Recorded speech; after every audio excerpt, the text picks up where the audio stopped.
2 Korintus pasal 4, hari Minggu, tanggal 3 Mei 2026.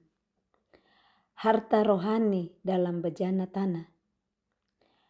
Oleh kemurahan Allah, kami telah menerima pelayanan ini. Karena itu, kami tidak tawar hati. Paulus menyatakan bahwa oleh kemurahan Allah, mereka, dia dan Timotius, telah menerima pelayanan yang dipercayakan Tuhan kepada mereka berdua. Karena surat Korintus ini ditulis oleh Paulus dan Timotius. Kita sudah baca sebelumnya 2 Korintus ini ditulis oleh Paulus bersama dengan Timotius. Saya ulang bacakan 2 Korintus 1 ayat 1 di situ. Dari Paulus yang oleh kehendak Allah menjadi rasul Kristus Yesus, dan dari Timotius, saudara kita, kepada jemaat Allah di Korintus dengan semua orang kudus di seluruh Akaya. Ayat 2, kasih karunia dan damai sejahtera dari Allah, Bapa kita, dan dari Tuhan Yesus Kristus menyertai kamu. Surat ini ditulis oleh Rasul Paulus bersama dengan Timotius yang dia sebut saudaranya. Padahal ini Timotius adalah anak rohaninya. Jadi Paulus sangat menghargai rekan-rekan sepelayanannya. Dia nggak bilang ini anak buahku gitu. Kan banyak orang yang merasa kalau sudah lebih di atas dia lihat yang lain itu sebagai bawahannya. Nah dia melihat Timotius sebagai saudaranya. Kadang dia panggil dia anaknya, ada sebagai saudara. Nah ini dalam mengirim surat ke jemaat di Korintus, dia menyebut Timotius sebagai saudaranya. Jadi ada posisi-posisi kalau dia panggil Timotius, kalau mereka berdua-dua anakku. Nah ini di depan jemaat dia panggil saudaraku.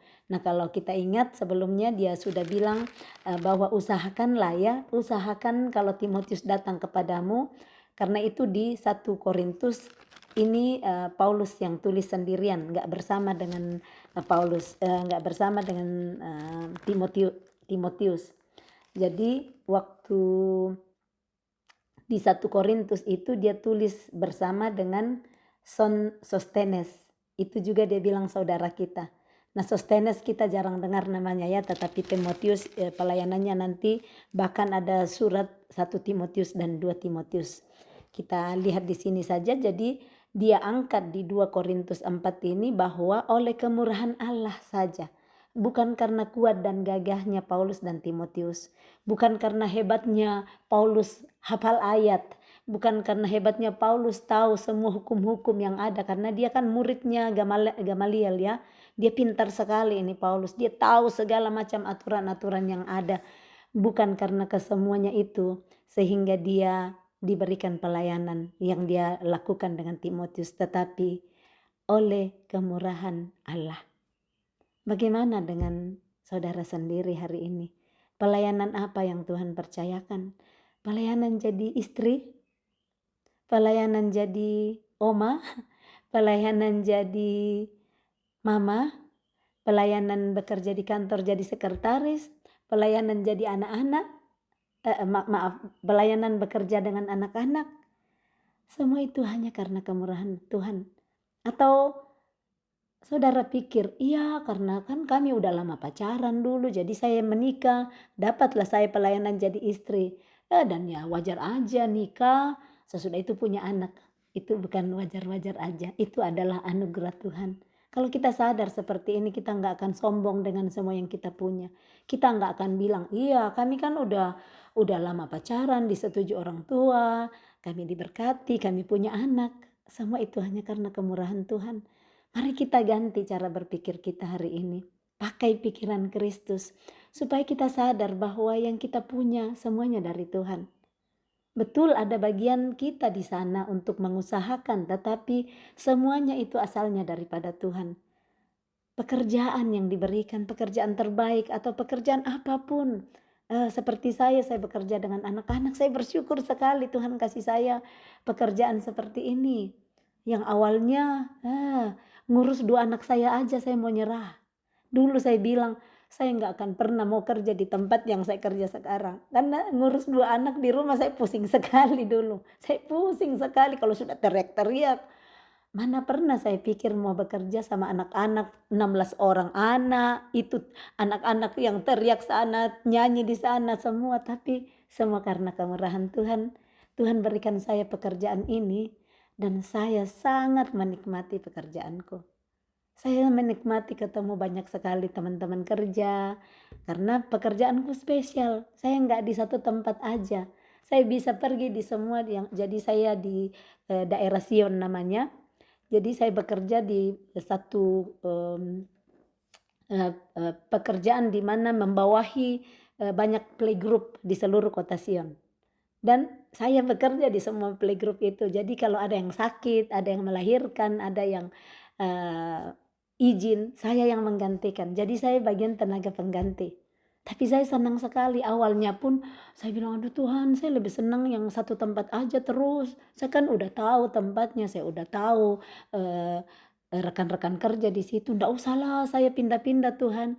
Tapi nanti Tuhan kasih sadar saya bilang, oke deh Tuhan, kalau memang saya harus masuk di pekerjaan seperti ini, hamba mau taat saja.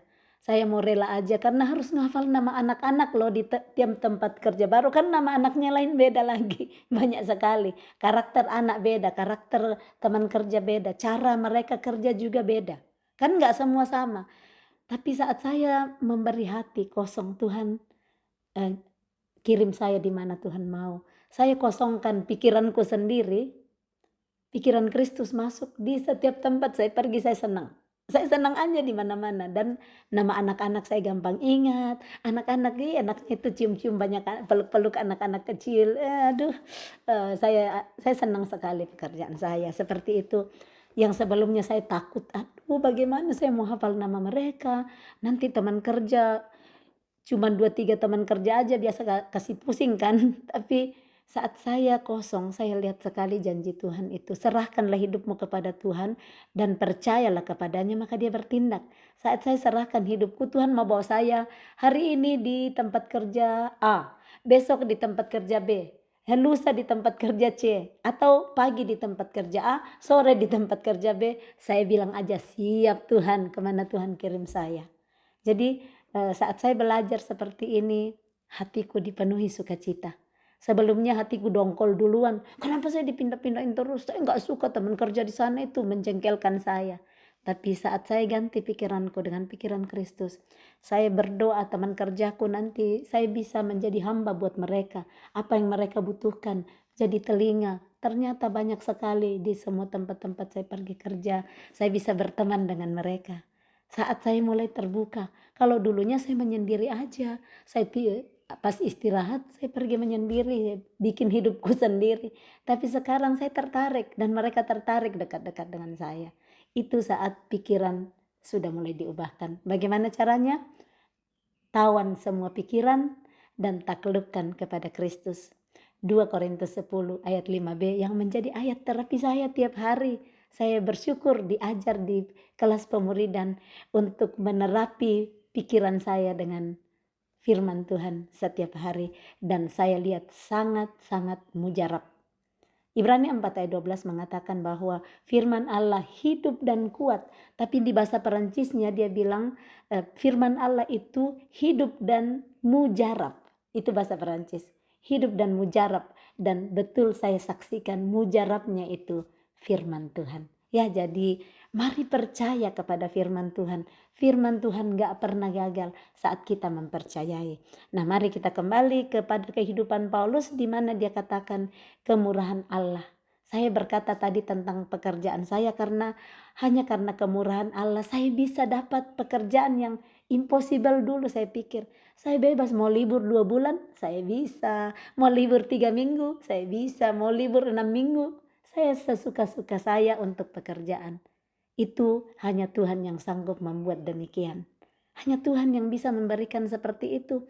Banyak sekali dulu waktu di tempat kerja lama, setengah hari aja saya minta izin gak dikasih. Makanya saya keluar dari tempat kerja yang lama. Dan Tuhan kasih pekerjaan yang jauh lebih bagus. Saya bisa tetap bekerja, saya bisa melayani di samping, bisa ambil izin untuk melayani keluarga pada saat dibutuh dan sebagainya dan sebagainya. So, perkatakan dan deklarasikan, oleh kemurahan-Mu saja Tuhan, saya menerima pelayanan ini. Pelayanan bukan cuma di gereja, bukan cuma pimpin sel grup. Pelayanan adalah saat kita masak untuk pasangan kita di rumah, saat kita nyetrikain baju anak-anak kita, saat kita ganti popok anak-anak kita. Itu adalah pelayanan. Bersyukur, itu adalah kemurahan Tuhan. Karena itu kami tidak tawar hati. Jadi Paulus berkata, kami tidak tawar hati karena kemurahan Tuhanlah kami punya pelayanan ini. Kalau enggak melihat seperti itu, tawar terus hati kita. Saya akan tawar terus hatiku dengan pekerjaanku sekarang kalau saya enggak lihat itu sebagai kemurahan Allah. Saya akan tetap di dalam pikiranku, mau jadi dokter, mau jadi dokter, mau jadi dokter. Saya enggak akan pernah bahagia di hidupku. Karena pikiranku hanya tinggal yang mimpiku dulu waktu kecil, saya mau jadi dokter. Tapi saat saya terima, oke Tuhan, saya tinggalkan kerinduan saya dulu. Saya kubur kerinduan saya jadi dokter yang tusuk-tusuk orang dengan jarum. Saya serahkan hidupku sama Tuhan. Ya saya bisa jadi dokter anak kecil. Saat mereka nangis saya peluk-peluk, mereka diam. Kan jadi dokter juga kan untuk anak-anak. Tuhan memberi pengertian baru untuk kerinduan-kerinduan kita. So, kerinduan yang mungkin kelihatannya terkubur, bukalah cara berpikir seperti Kristus. Dan saudara akan lihat bahwa ternyata mimpinya enggak terkubur. Mimpinya tetap hidup, tetapi dihidupi dengan cara yang berbeda dan malah lebih bagus lagi. Ya, saya tahu saya takut jarum suntik. Tuhan tahu ini kalau jadi dokter nanti ini suntik orang malah jarumnya nanti bisa bengkok karena dokternya panik sendiri ya. Jadi Tuhan tahu saya tidak bisa di sana. Yuk kita lanjut. Jadi Paulus tidak tawar hati karena dia tahu pelayanan itu yang dia punya adalah kemurahan Allah. Dia nggak tawar hati saat dia dicercak, saat dia dihina, saat dia dilemparin batu, saat dia diseret. Dia nggak jadi tawar hati. Dikata-katain orang, di penjara dia nggak tawar hati. Karena dia tahu pelayanan yang dia punya adalah pelayanan karena kemurahan Allah. Ayat 2, tetapi kami menolak segala perbuatan tersembunyi yang memalukan. Kami tidak berlaku licik dan tidak memalsukan firman Allah. Sebaliknya kami menyatakan kebenaran dan dengan demikian kami menyerahkan diri kami untuk dipertimbangkan oleh semua orang di hadapan Allah. Dia enggak menyembunyikan, enggak pakai masker itu, enggak pakai topeng ini Paulus dan Timotius. Mereka apa adanya mereka. Paulus bekerja membuat tenda untuk menghidupi dirinya. Dia enggak pakai pemberitaan firman untuk dapat untung banyak dari orang yang dia layani. Tapi kembali saya bilang jangan menyalahkan nanti hamba Tuhan yang dapat amplop ya. Karena masing-masing punya bagian, masing-masing punya anugerah. Ada hamba Tuhan yang memang tidak ada di sana harus betul-betul hanya melayani di situ 100%. Enggak ada waktu bikin tenda seperti Paulus. Jangan hakimi. Oh kenapa enggak seperti Paulus ya? Dia kok terima amplop, dia kok terima gaji. Jangan menghakimi. Jadi masing-masing ada bagian yang tersendiri. Yang berikut, jadi dia katakan di sini kami enggak tersembunyi, kami menolak perbuatan tersembunyi, kami tidak berlaku licik dan tidak memalsukan firman. Tidak memalsukan firman yang seperti tadi ya. Pakai firman padahal ada udang di balik batu. Ada udang di balik batu untuk keuntungan diri sendiri. Semua benar-benar murni. Pelayanan Paulus dia ajarkan kemurnian. Dia enggak cari keuntungan dirinya sendiri. Nah dia bilang di sini, kami menyerahkan diri kami untuk dipertimbangkan oleh semua orang di hadapan Allah. Dia rela, oke, lihatlah saya, kalau saya salah silahkan kalian bilang. Paulus ngajar-ngajar tentang mengampuni, dia sendiri gak ngampunin contohnya. Paulus ngajar-ngajar untuk bekerja keras, dianya enak-enak aja tidur-tidur baru orang datang belajar. Enggak seperti itu, dia bilang kami menyerahkan diri dipertimbangkan oleh semua orang. Dia gak takut hidupnya oke, beginilah hidupku. Dengan kekurangan-kekurangannya, kelemahannya yang dia belum bisa kerjakan di sana. Dia relakan hidupnya dipertimbangkan oleh orang lain. Nah kadang kita kan tutupin semua manis-manis di depan orang padahal di belakang orang jahatnya sama suaminya gitu. Dia yang di depan orang lain sangat seperti malaikat. Kalau nggak ada orang lain, suaminya diperintah-perintah seperti apa. Ya, jadi ini maksudnya. Atau suami di depan orang sayang-sayang, istrinya sayang-sayang. Kalau di rumah nggak tahu bagaimana, nggak pernah perhatikan istri, nggak pernah bantu kalau istri capek. Jadi jangan pakai topeng di hidup, capek pakai topeng. Karena harus menjadi pemain teater di mana-mana. Di satu tempat beda, tempat lain beda, capek deh gue. Mari terus minta Tuhan ubahkan kita. Ayat 3. Jika Injil yang kami beritakan masih tertutup juga, maka ia tertutup untuk mereka yang akan binasa. Jadi Injil yang diberitakan masih tertutup, artinya orang gak mau terima. Orang gak mau lihat, mendengar apa yang disampaikan Paulus sama Timotius. Nah ini dia bilang, maka ia tertutup untuk mereka yang akan binasa. Kenapa akan binasa? Karena gak mau buka hati. Gak mau buka hati, Tuhan bilang melalui Paulus, pakai waktumu sedikit. Baca firman tiap hari supaya pikiranmu diperbaharui oleh pikiran Kristus. Tapi selalu ada alasannya. Saya nggak bisa, saya ini. Nah yang seperti ini maksudnya. Tertutup itu Injil yang diberitahukan bagi mereka yang tidak mau membuka hati. Dan dia bilang untuk mereka yang akan binasa. Yaitu orang-orang yang tidak percaya, yang pikirannya telah dibutakan oleh ilah zaman ini, sehingga mereka tidak melihat cahaya Injil tentang kemuliaan Kristus yang adalah gambaran Allah. Jadi yang dikatakan begini, mereka tidak percaya karena menutup hati pikiran dibutakan oleh ilah zaman ini. Nah, ilah zaman ini yang membutakan orang apa aja, banyak itu nanti kita akan temukan di firman Tuhan yang lain tentang ilah zaman ini akan dibongkar satu persatu oleh Paulus, disebutkan semua, saya nggak buka dulu sekarang. Tetapi ini dikatakan pikirannya telah dibutakan. Berarti pikiran yang dibutakan itu membuat orang tidak terbuka menerima firman, membuat orang tidak percaya. Yang pikirannya dibutakan oleh ilah zaman ini masih ada kesempatan saat mendengar firman Tuhan hari ini. Pakai firman Tuhan untuk mencuci, mentahirkan semua pikiran-pikiran yang sudah dibutakan ini. Tuhan sanggup. Kemarin saya bersihkan itu di teras kami ya, ada katel-katel. Jadi selama dari musim semi ke musim semi berikutnya itu biasa menjadi ada agak menghitam ya, ada jamur-jamurnya. Jadi saya bersihkan kemarin itu pakai seperti air yang kencang sekali gitu. Kencang sekali untuk siram. Jadi yang hitam-hitam itu jadi bersih sekali. Nah, padahal kalau dulu saya pernah sikat pakai sikat, itu tanganku sakit sekali sikat karena saya tidak ada alat dulu dan tidak sebersih kalau saya pakai ini air. Seperti itulah pikiran kita kalau sudah dibutakan, sudah gelap, sudah hitam, perlu itu air yang disiram kencang sekali, itu air firman Tuhan, itu bisa membersihkan yang sudah lumutan, yang sudah jamuran yang menghitam di atas hati kita. Nah ini yang orang-orang yang dibutakan ini bisa Tuhan ubahkan kalau kita mau menerima air jernih yang dicurahkan untuk mentahirkan kita dari semua kenajisan dan berhala-berhala kita. Jadi kalau mengenali seperti ini, kita segera datang kepada Tuhan, sinari aku Tuhan dengan kasih-Mu, supaya semua yang buta di dalam diriku, mataku yang buta, yang enggak melihat, dioperasilah, serahkan hidup kita dioperasi.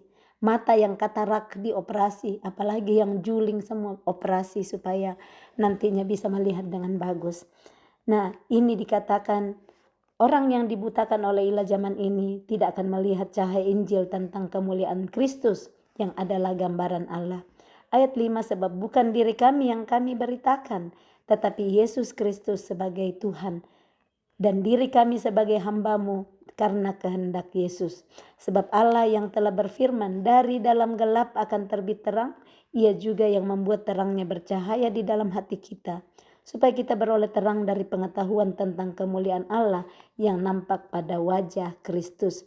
Jadi Paulus berkata, bukan tentang kami beritakan.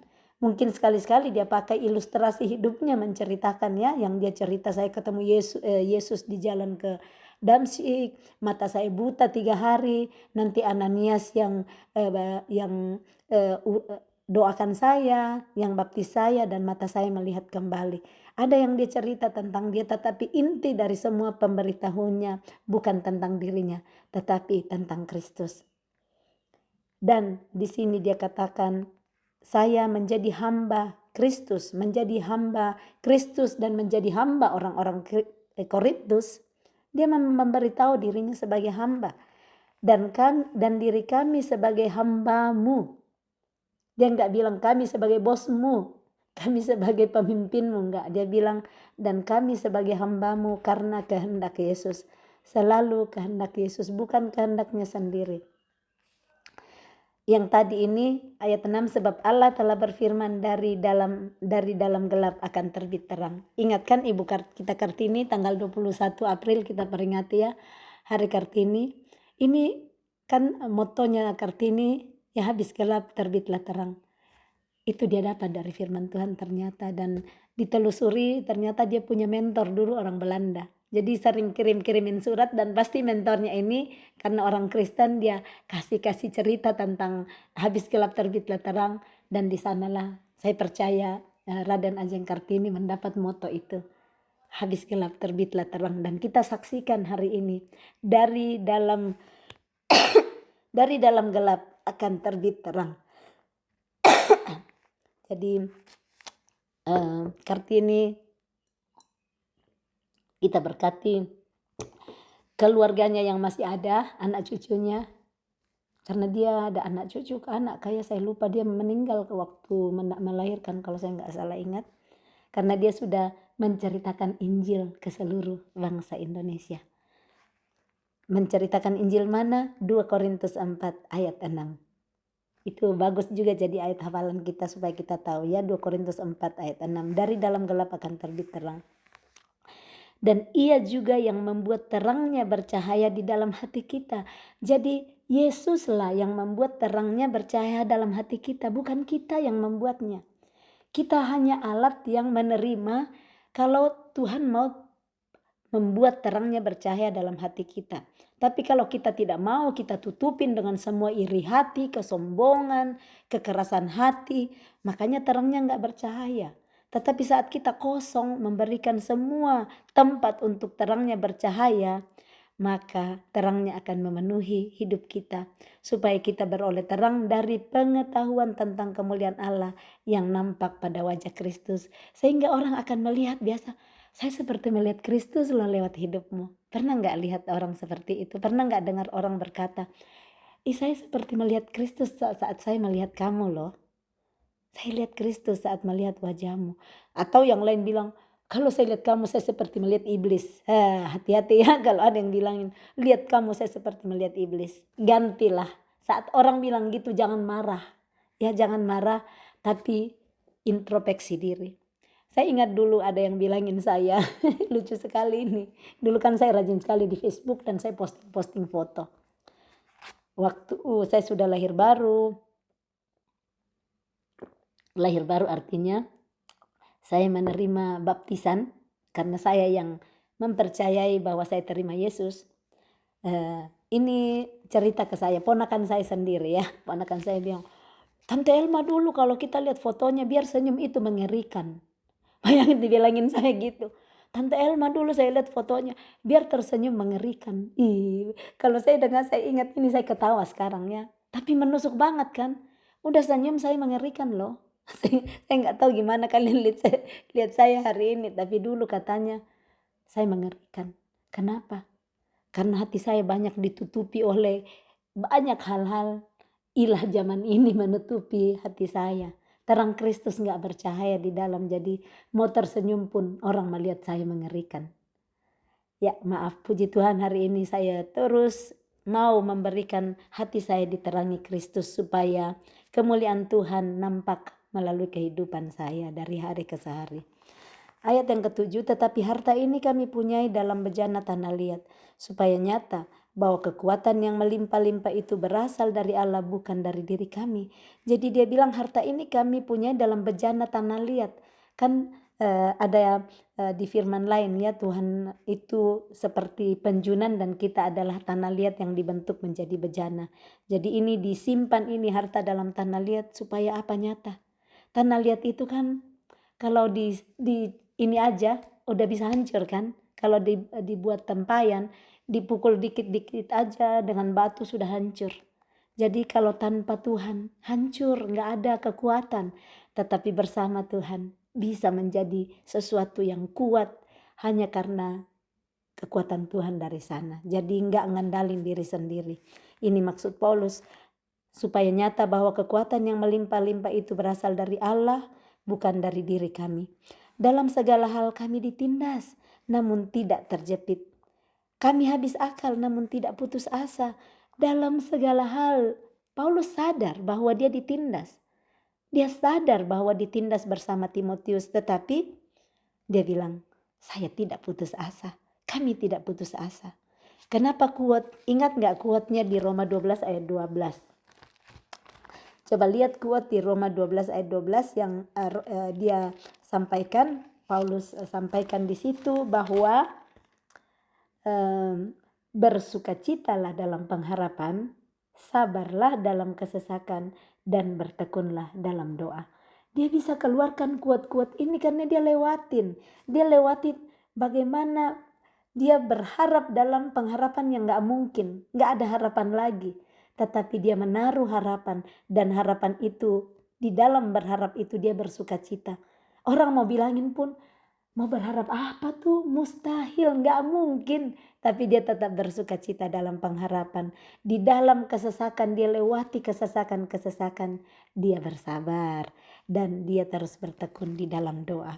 Dia katakan di sini, dalam kami dianiaya. Kami dalam segala hal kami ditindas namun tidak terjepit. Kami habis akal namun tidak putus asa. Kadang sudah seperti kehabisan akal, gimana lagi, tapi gak putus asa. Karena dia tahu Tuhan gak pernah tinggalin dia. Selalu Tuhan kirimkan malaikat menolong di dalam setiap perjalanannya. Ayat 9. Kami dianiaya namun tidak ditinggalkan sendirian. Kami dihempaskan namun tidak binasa. Semua dia katakannya, penderitaannya Paulus seperti ini. Kami senantiasa membawa kematian Yesus di dalam tubuh kami, supaya kehidupan Yesus juga menjadi nyata di dalam tubuh kami. Kematian Yesus, penderitaan Yesus dibawa dalam kehidupan mereka, tapi dia bilang, supaya kehidupan Yesus juga menjadi nyata dalam tubuh kami. Dia Paulus sangat tahu, dia nggak bisa cuma ambil hidupnya Yesus enak-enaknya saja Tuhan Yesus. Tuhan Yesus juga melewati penderitaan, tetapi lewat penderitaan itu dibangkitkan kuasa Tuhan. Dalam kelemahanku lah kuasamu sempurna, kan? Paulus bilang, justru dalam kelemahanku lah kuasamu sempurna. Ayat 11, sebab kami yang masih hidup ini terus menerus diserahkan kepada maut karena Yesus, supaya juga hidup Yesus menjadi nyata di dalam tubuh kami yang fana ini. Paulus selalu melihat yang baik. Sekalipun hidupnya terus-menerus mau diserahkan kepada maut karena Yesus.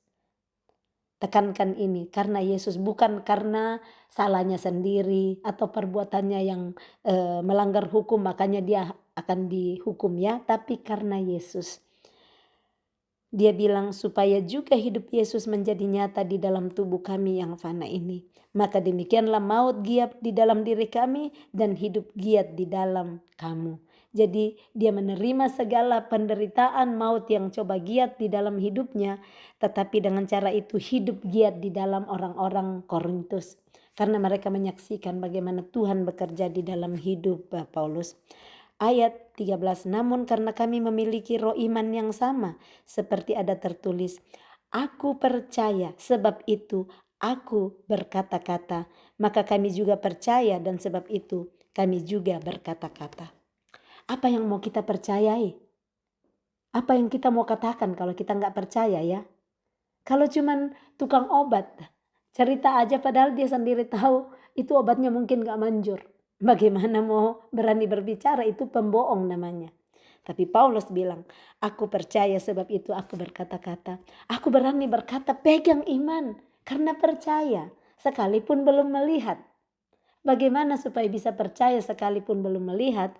Melihat contoh di depan. Ada contoh Abraham, ada contoh Ruth, ada contoh Maria, ada contoh Elizabeth mamanya Yohanes Pembaptis, ada contoh Hana mamanya Samuel. Banyak sekali contoh di Alkitab yang bisa membuat kita percaya sekalipun belum melihat. Itu namanya percaya sebelum melihat, artinya itu adalah iman. Apa yang saudara nggak lihat apa-apa di depan hari ini, tapi mau percaya? Apakah lihat anak-anaknya sangat tidak mau dengar? Memberontak terus, percaya saja, doakan terus, perkatakan firman Tuhan. Anakku punya pikiran Kristus, aku taklukkan segala pikiran anakku dan aku tawan segala pikiran anakku yang tidak berasal dari Tuhan dan aku taklukkan kepada Tuhan. Sampai saudara melihat janji Tuhan tergenapi. Luar biasa, anaknya yang pemberontak bisa datang peluk-peluk mamanya, bisa datang cium mamanya dan katakan I love you mom. Mau seperti itu? Hidup dulu di dalam iman, percayai dan berkata-kata. Mulai katakan anakku takut Tuhan, padahal anaknya gak mau ke gereja sebelumnya. Perkatakan aja dulu, imani aja dulu, yang belum kelihatan di depan. Imani dan percaya. Markus 11 ayat 24. Apapun juga yang kamu doakan, percayalah bahwa kamu telah menerimanya. Padahal belum ya, baru percaya dulu. Percayalah bahwa kamu telah menerimanya, maka kamu akan menerimanya. Sebelum menerima, percaya dulu telah menerima. Nah ini yang banyak sekali orang percaya gak mau hidupi seperti itu. Baru mau percaya kalau sudah lihat di depan mata. Padahal iman itu belum lihat dan percaya dulu. Banyak hal dalam hidup saya ingat ini tentang pekerjaannya. Dulu waktu saya keluar dari pekerjaan saya yang saya cerita tadi. Semua bilang, kenapa kamu bodoh sekali? Tinggalin pekerjaan, padahal pekerjaanmu itu saya bekerja sebagai pegawai pemerintah. Ya, saya bekerja sebagai pegawai pemerintah. Dan selama 10 tahun, hampir 10 tahun, tinggal 5 bulan saya 10 tahun bekerja di situ. Dan kalau kita 10 tahun itu ada namanya jubile, ada bonus kalau kita udah 10 tahun. Tapi saya tinggalin itu bonus saya yang akan dikasih dalam 5 bulan karena uang bukan segalanya dalam hidup. Saya tinggalkan pekerjaan itu dan orang bilang bodoh kenapa tinggalkan pekerjaan. Banyak yang cari pekerjaan dan kamu yang tinggalkan pekerjaan. Susah dapat pekerjaan, usiamu sudah 50, sudah hampir 50 ya. Saya tinggalkan pekerjaan saya itu 2018. Dan saya bilang pasti Tuhan siapkan pekerjaan untuk saya. Saya ingat sekali jawaban saya selalu saat itu. Pasti Tuhan sudah siapkan pekerjaan yang terbaik untuk saya. Betul pekerjaan terbaik gak langsung datang besoknya ya, nggak langsung datang besoknya. Saya mencoba bekerja di berbagai tempat, saya mau melatih diri saya nggak tinggal duduk-duduk. Saya pergi melatih diri saya di berbagai tempat untuk bekerja, sampai akhirnya Tuhan panggil saya kembali di tempat yang saya bilang saya nggak mau lagi kembali bekerja sama anak-anak. Saya udah bilang gitu, saya nggak mau lagi kerja. Sampai Tuhan panggil saya kembali satu hari di gereja, teman gereja saya itu teman kerja saya juga dulu. Dia bilang, Elma, yuk balik kerja, kamu dibutuhkan tuh di tempat kerja. Saya bilang tidak, saya udah gak mau kembali lagi kerja. Berikutnya lagi ketemu dia, coba pikir-pikir deh Elma, ayo lagi dibutuhkan, ada yang mau melahirkan kan. Saya gak mau, saya berkeras hati banget gitu. Selanjutnya ketemu lagi dia bilang, Elma, bos menunggu kamu, kamu pergi melabor. Saya mulai tanya hatiku, Tuhan, apakah Tuhan yang suruh saya ini pergi kerja lagi? Kenapa saya berkeras hati kalau Tuhan yang suruh saya? Saya bilang, Tuhan saya kasih syarat ya, kalau memang dari Tuhan. Saya kasih syarat hari Selasa dan hari Rabu saya tidak boleh kerja. Karena apa? Saya ada kelas pemuridan. Saya ada kelas pemuridan hari Selasa dan Rabu. Saya bilang kalau bos terima itu, saya terima, artinya Tuhan yang kirim saya lagi kerja. Saya pergi ketemu bos, dia terima syarat saya. Oh saya bilang, Tuhan ternyata memang Tuhan yang mau saya kerja lagi. Itu awalnya saya mulai kembali sama anak-anak bekerja. Sampai hari ini Tuhan bawa saya di tempat yang lebih indah dan lebih indah dan lebih indah setiap waktu. Dimulai dari perkataan saya dulu, Tuhan mempersiapkan pekerjaan yang terbaik untuk saya. Ya, jadi mulai dengan pekerjaan, perkataan baik, betul nggak langsung. Ya, saya nggak bilang langsung besok. Melalui proses yang saya lewati, sampai Tuhan membuka lagi pintu di tempat yang saya udah tutup sendiri. Tapi kalau Tuhan yang buka pintu, tidak ada, biar Elma sendiri gak bisa tutup. Kalau saya mau taat. Dan kalau Tuhan yang tutup pintu, gak ada yang bisa buka. Ya, Wahyu 3 ayat 8. Kita lanjut. Ayat 13, namun karena kami memiliki roh iman, ini sudah tadi ya. Jadi aku percaya, sebab itu aku berkata-kata, percayalah dulu, sekalipun belum melihat. Saya percaya, makanya saya berani berkata, Tuhan siapkan pekerjaan untuk saya. Maaf saya lupa tadi, sampai suami saya bilang, betul ya, karena saya dulu bilang, kalau orang seusia begitu sudah susah dapat kerja di Swiss. Tapi firman Tuhan meruntuhkan apa yang dunia katakan. Usia saya mau masuk 56 bulan Oktober, pekerjaan yang cari saya hari ini. Dipatahkan itu perkataan bahwa usia 50-an itu susah cari kerja di Swiss. Buktinya pekerjaan yang cari saya. Ya, mari kita percayain firman Tuhan dan mari kita berkata-kata. Ayat ke-14, karena kami tahu bahwa Ia yang telah membangkitkan Tuhan Yesus akan membangkitkan kami juga bersama-sama dengan Yesus. Dan Ia akan menghadapkan kami bersama-sama dengan kamu kepada dirinya. Sebab semuanya itu terjadi oleh karena kamu, supaya kasih karunia yang semakin besar berhubung dengan semakin banyaknya orang yang menjadi percaya, menyebabkan semakin melimpahnya ucapan syukur bagi kemuliaan Tuhan. Wow, ini ayat 15, dia bilang sebab semuanya itu terjadi oleh karena kamu, supaya kasih karunia yang semakin besar berhubung dengan semakin banyaknya orang yang menjadi percaya. Tuhan pakai hidup Paulus dan Timotius menjadi semakin banyak orang yang percaya. Dimulai dengan dia mereka mempercayai dan mereka menjadi berkata-kata, dan semakin banyak orang yang semakin mengucap syukur bagi kemuliaan Allah. Yang berikut, jangan tawar hati juga waktu menghadapi maut. Biasanya orang menjadi tawar hati menghadapi masalah kehidupan kan. Ini apalagi menghadapi maut akan sangat tawar hati. Bagaimana saudara hari ini? Apakah tawar menghadapi ujian kehidupan yang sepertinya kok Tuhan gak pernah selesai-selesai. Belum selesai satu, datang lagi satu. Belum selesai, datang lagi Tuhan. Kapan ini hidupku tenang Tuhan? Kapan tidak ada masalah dalam hidupku? Pernah gak bicara seperti itu? Senyum-senyum yang sudah pernah ya? Jadi bagaimana tidak tawar hati sekalipun menghadapi maut. Ayat 16. Sebab itu kami tidak tawar hati. Sudah 2 kali Paulus katakan tentang tidak tawar hati. Tadi di ayat 1 dia sudah bilang karena itu kami tidak tawar hati. Ayat 16 dia ulang lagi. Sebab itu kami tidak tawar hati. Paulus mau memberikan contoh kepada kita hari ini. Mau memberi teladan kepada kita, jangan tawar hati. Perkatakan saya tidak tawar hati. Menghadapi ujian kehidupanku yang gak habis-habisnya. Jangan tawar hati. Tetapi meskipun manusia lahiriah kami semakin merosot, namun manusia batinnya kami dibaharui dari sehari ke sehari. Manusia jasmaninya, dia dipenjara, dia disiksa, tetapi itu kan semakin merosot ya kelihatannya. Mungkin semakin tua, semakin banyaklah ujian, tetapi itu manusia lahiriah. Manusia batinianya dia akui, dia percayai, dibaharui dari sehari ke sehari. Sebab ayat 17.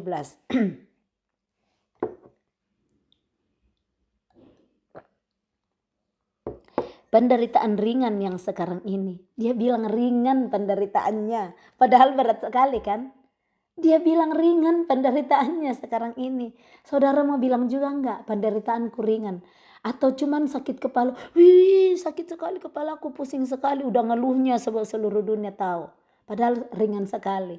Paulus ini berat sekali penderitaannya, tapi dia bilang penderitaan ringan yang sekarang ini mengerjakan bagi kami kemuliaan kekal yang melebihi segala-galanya, jauh lebih besar daripada penderitaan kami.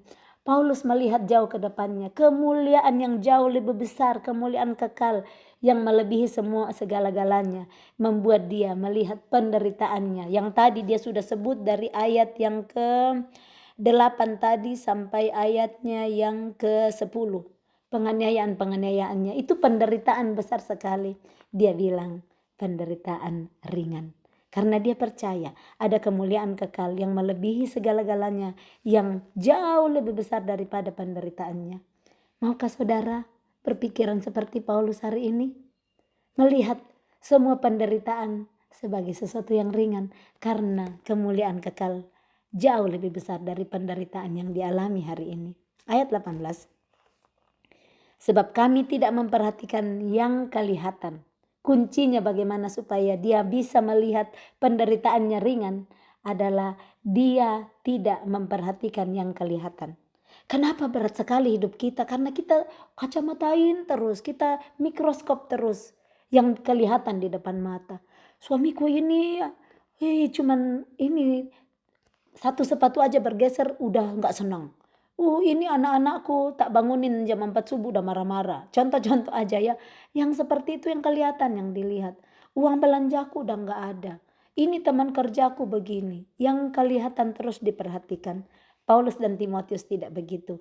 Sebab kami tidak memperhatikan yang kelihatan, melainkan yang tak kelihatan. Yang tak kelihatan pasti. Yang tidak punya pekerjaan udah pasti membayangkan punya pekerjaan ya, padahal belum punya.